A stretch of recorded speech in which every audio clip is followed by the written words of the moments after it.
묵상기도하심으로 새로운 예배를 시작하겠습니다. 하나님 감사합니다. 오늘도 예배함으로 이 하루를 시작해 하심을 감사합니다. 주님만 묵혀드리는 하루, 또 주와 동행하는 하루가 되도록 인도하여 주옵소서.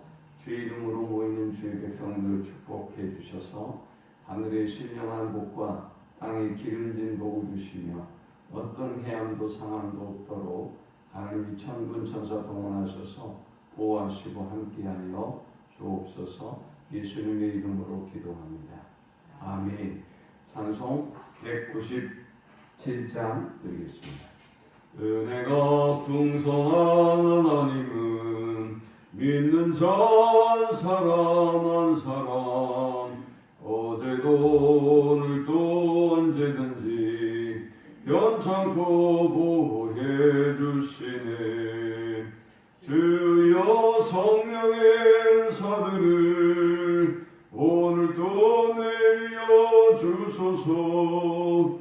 성령의 뜨거운 불길로서 오늘도 충만케 하소서. 정욕과 죄악에 물든 마음을 성령의 불길로 태우사 정결케 하소서. 태우소서.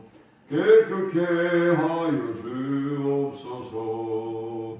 주여 성령의 은사들을 오늘도 내려 주소서. 성령의 뜨거운 불길로서 오늘도 충만케 하소서. 이 생의 제물로 돌아가신 어린 양 우리 주 예수여, 구속의 은혜를 내리시사 오늘도 구원해 주소서.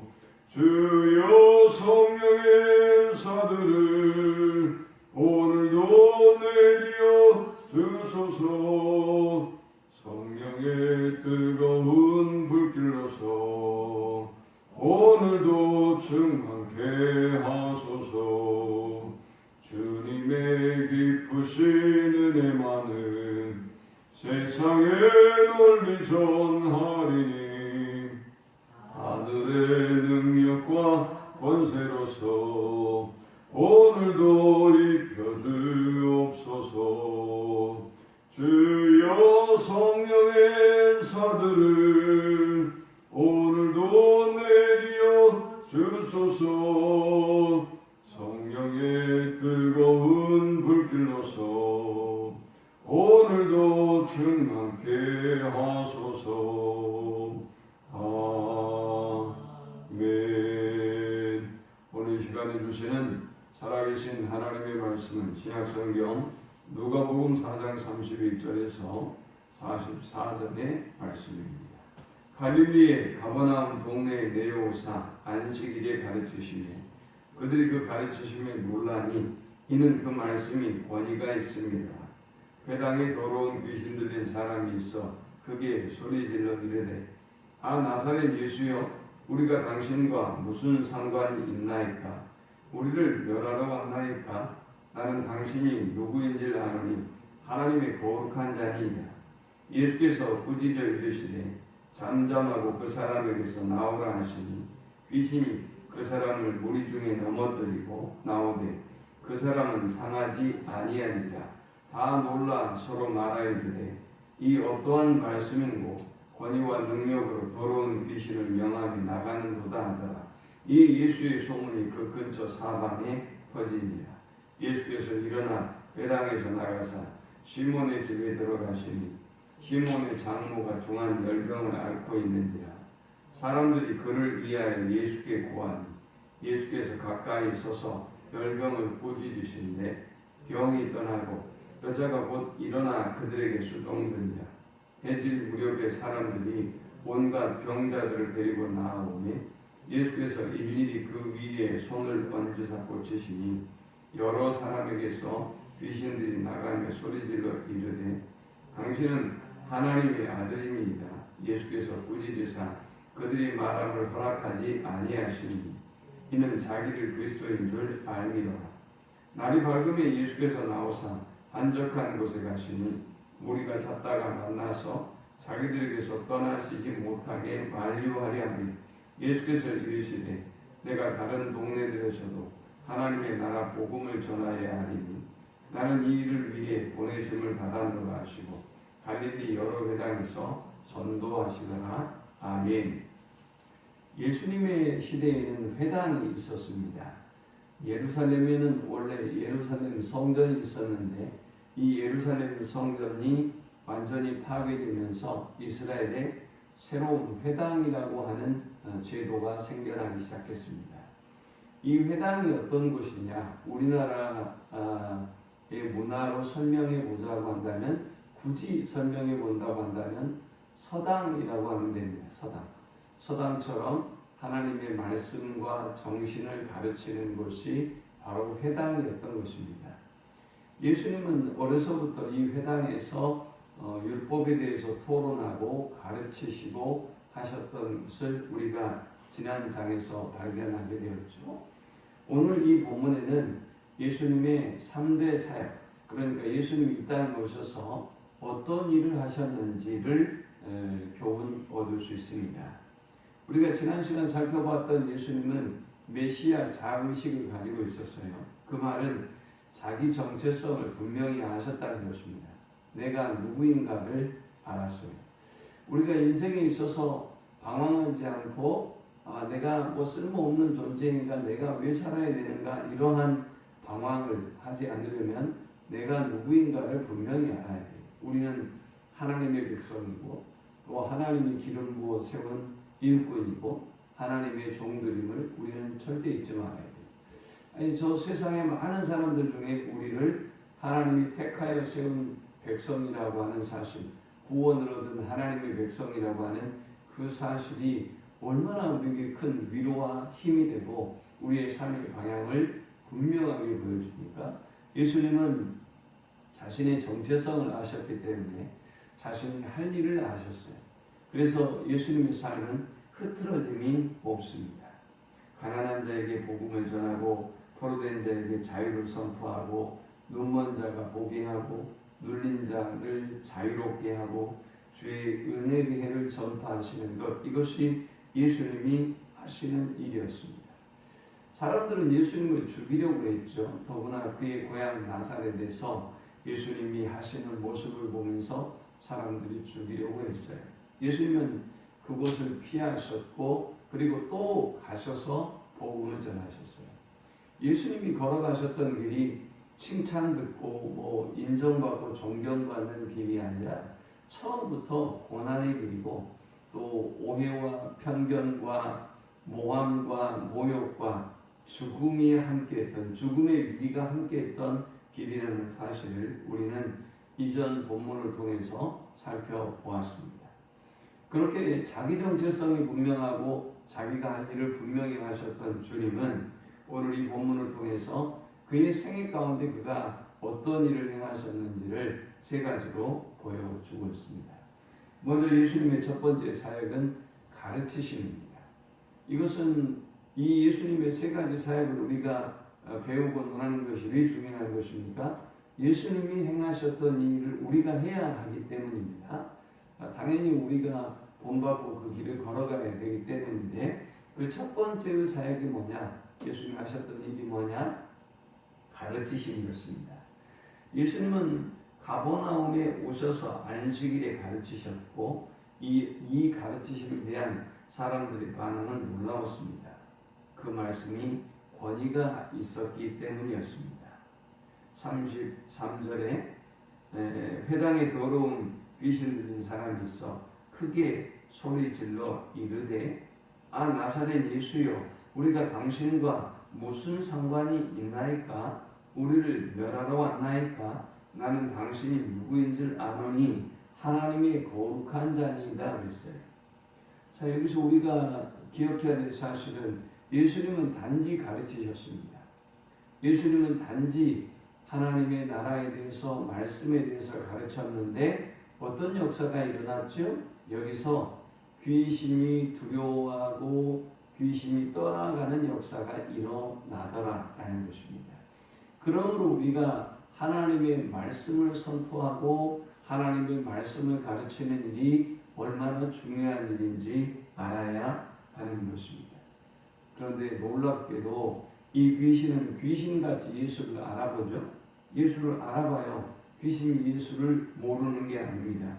예수요, 우리가 당신과 무슨 상관이 있습니까? 당신은 하나님의 거룩한 자입니다. 라고 말하고 고백하고 있단 말이죠. 또 42절도 보니까 여러 사람에게서 귀신들이 나가며 소리질러 이르되 당신은 하나님의 아들입니다. 그랬어요. 하나님의 아들입니다. 귀신들도 예수님을 알아봐요. 그러니 우리는 천국 복음을 선포해야 되고요. 그리고 또 암과 구원에 대해서 생각해봐고 해봐야 돼요. 고민해봐야 돼요. 이 알미라고 하는 것이 인간을 구원에 이룰 수 없게 하는구나 라는 것을 알아야 됩니다. 알은 분명히 우리로 하여금 이 진리를 통해서 더욱더 하나님을 깊이 알고 하나님께 가까이 나아갈 수 있게 만들고 우리를 구원에 이르도록 만들어주는 기능을 하지만 문제는 이 알미 구원 그 자체는 아니라는 것이죠. 안다고 구원을 얻는 게 아닙니다. 아니 그러면 이 귀신들 이 마귀들이 다 천국에 가게요. 그러므로 우리는 온전한 암과 온전한 믿음의 고백으로 하나님 앞에 나아가야 하는 것입니다. 또 그래서 우리가 선포해야 되는 것입니다. 우리가 그래서 만나는 많은 사람들에게 예수님에 대해서 복음에 대해서 가르쳐야 하는 것입니다. 예수님의 두 번째 사역은 치유의 사역이었습니다. 35절에 보니까 예수께서 꾸짖어 이르시되 잠잠하고 그 사람에게서 나오라 하시니 귀신이 그 사람을 무리 중에 넘어뜨리고 나오되 그 사람은 상하지 아니한지라. 다 놀라 서로 말하 이르되 이 어떠한 말씀이고 권위와 능력으로 더러운 귀신을 명하며 나가는도다 하더라 했습니다. 예수님의 말씀이 선포되자 회당에 있는 더러운 귀신들이 크게 소리 지르고 고통스러워하기 시작합니다. 그리고 예수님을 향해서 당신이 하나님의 거룩한 자입니다 라고 고백했습니다. 예수는 이 귀신을 향하여 꾸짖고 잠잠하라 하시고 그들을 물러가게 하셨습니다. 그리고 이 더러운 귀신 들린 사람이 치유되고 자유케 되고 회복되는 역사가 일어났습니다. 예수님이 이 땅에 사시면서 꾸짖으신 것 세 가지가 있는데 질병을 꾸짖으셨고요. 질병을 꾸짖으셨고 그 다음에 두 번째는 귀신을 꾸짖으셨고 세 번째는 파도와 자연을 꾸짖으셨어요. 이 세 가지를 꾸짖으셨습니다. 그러므로 여러분 우리가 가지고 있는 질병을 사랑해서는 안 돼요. 포기해서도 안 돼요. 이 질병이 꾸짖어야 될 대상임을 알고 우리가 꾸짖고 선포해야 돼요. 그때 하나님의 놀라운 치유와 회복의 역사가 임한다는 사실을 기억해야 됩니다. 41절에도 보니까 여러 사람에게서 귀신들이 나가며 소리질러 이르되 당신은 하나님의 아들이니까 예수께서 꾸짖으사 그들이 말함을 허락하지 아니하시니 이는 자기를 그리스도인 줄 알미로라 그랬습니다. 꾸짖으셨단 말이죠. 그래서 우리도 꾸짖어야 돼요. 우리도 우리 주변에 있는 질병으로 고통받는 사람들을 바라보면서 저 사람들 할 수 없는 사람들이야 라고 생각해서는 안 돼요. 이것이 하나님이 원치 않는 것이다 라는 것을 알아야 되고 우리가 그 영혼들을 위해서 기도해야 되고 또 그 영혼들이 치유되고 회복될 수 있도록 우리가 선포해야 하는 것입니다. 우리가 과연 예수님처럼 그러면 모든 병을 모든 약한 것들을 다 고칠 수 있는 것입니까? 라고 여러분 질문하실 수 있죠. 그러나 모든 질병이 다 낫는 것은 아니죠. 모든 문제가 다 해결되는 것은 아니죠. 그러나 하나님은 우리에게 그런 권능을 주시고 그런 능력으로 우리와 함께하고 있다는 사실을 잊지 말아야 돼요. 그래서 이 병이나 또 고통과 어둠의 영에 시달리고 있는 사람들을 위해서 우리가 기도해야 되고 선포해야 돼요. 그래서 사람들이 매여 있는 이 모든 악한 영들로부터 자유를 얻고 치유를 받고 회복되는 역사가 일어나도록 우리는 이 치유의 사역에 힘써야 하는 것입니다. 참 놀랍게도 가면 갈수록 이렇게 문화가 발달하고 이렇게 문명이 발달하고 이렇게 과학이 발달하는데 사람들은 더욱더 영적이고 정신적인 문제로 고통당하고 있어요. 그리고 호되가 멀쩡한 사람들이 삶을 포기하고 무너져 버리는 경우들이 많이 있어요. 저는 이런 모습을 보면서 정말 우리가 해야 할 일을 하지 못하니까 하나님이 이런 역사를 우리에게 보여주신다라고 생각해요. 그 사람들이 복음에 바르게 설 수만 있다면, 말씀으로 바르게 설 수만 있다면 어찌 그런 일이 일어나겠냐 말이죠. 오늘도 예수님이 그러하셨던 것처럼 치유의 사역에 힘쓰는 우리 모두가 되실 수 있기를 축원합니다. 마지막 세 번째는 전도예요. 예수님은 복음을 전하기 위해서 오셨습니다. 예수께서 이런 치유의 기적을 행하시고 놀라운 역사, 놀라운 가르치심을 행하시니까 사람들이 몰려오기 시작하죠.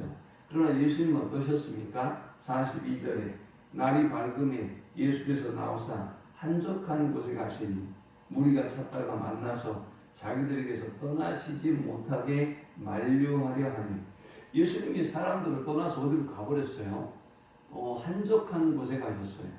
사람들은 지금 난리가 났죠. 이제 예수님의 가르치심에 놀랬고 예수님의 능력에 놀랬고, 사람들이 다른 말로 얘기해 본다면 고객들이, 고통받는 사람들이 예수님에게 막 밀려오기 시작할 것입니다. 이러면 위험해요. 이러면 하나님과의 관계를 느슨하게 할 수 있고요. 그 다음에 이러면 길을 잃어버릴 수가 있어요. 그런데 예수님의 위대함은 이렇게 바쁘고 힘든 시간에도 불구하고 그가 한적한 곳에 나가셔서 광야에서 기도하시고 그의 사역이 시작되었던 것처럼 한적한 곳에 가셔서 기도하는 걸 놓지 않았다는 것입니다. 이것이 예수님이 흔들리지 아니하고 그가 해야 할 일을 묵묵히 그리고 잘 감당할 수 있는 힘이 되게 했다라는 것입니다. 자, 이제 예수님을 발견한 사람들이 예수님을 떠나가지 못하게 만들었습니다. 예수님 어디 가셨어요? 이렇게 사람들이 많이 몰려들고 있는데 꼼짝 못하게 하죠. 그때 예수님 뭐라고 말씀하셨습니까? 43절에 예수께서 이르시되 내가 다른 동네들에서도 하나님의 나라 복음을 전하여야 하니 나는 이 일을 위해 보내심을 받았노라 하시고 갈릴리 여러 회당에서 전도하시더라 했습니다. 예수님 무슨 귀신을 쫓아내고 치유를 하고 뭐 이런 게 목적이 아니라 그분이 오신 이유가 복음을 전파하기 위해서다라는 것입니다. 복음을 전파하고 영혼을 구원하기 위해서 오셨기 때문에 자신은 그 길을 가시고 또 그 일을 하셔야 한다라는 것을 제자들에게 선언하고 있습니다. 우리가 지난 시간에도 살펴보니까 예수님을 낭떠러지에서 사람들이 밀어 죽이려고 하는데도 예수님은 어떠셨어요? 30절에 그들 가운데로 지나서 가셨어요. 뭐하러? 어디 가십니까? 천국 복음을 전파하시고 하나님의 말씀을 가르치기 위해서 죽음을 불사하고 또 다른 곳으로 영혼 구원을 위해서 이동하셨던 것입니다.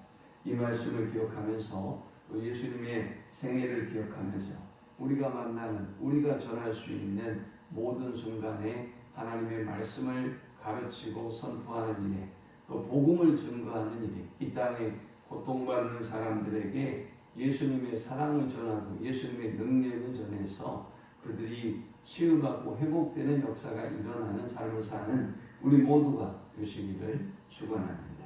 하나님 감사합니다. 귀한 말씀을 통해서 은혜받게 하시고 깨닫게 하심을 참으로 감사합니다. 주님이 가셨던 그 길, 주님이 행하셨던 그 일을 위해서 우리도 묵묵히 순종하며 걸어가게 하여 주옵소서. 때로는 외롭고 고독할 때도 있고 때로는 길을 잃어버릴 만큼 많은 분주함이 있지만 그러나 주님이 그러하셨던 것처럼 늘 하나님과 동행하고 성령님과 동행함으로 묵묵히 우리가 걸어가야 될 일, 그 사명에 힘쓰는 저희가 되게 하여 주옵소서. 예수님의 이름으로 기도합니다. 아멘. 지금은 우리 주 예수 그리스도의 크신 은혜와 성부 하나님의 극진한 사랑과 성령의 노보교통 충만케 하심, 주님의 뒤를 따라 가르치고 또 치유하며 천국 복음을 전파하는 일을 위해서 살기를 소망하는 모든 주의 백성들의 머리 위에 이제부터 영원토록 함께 있을지어다. 아멘.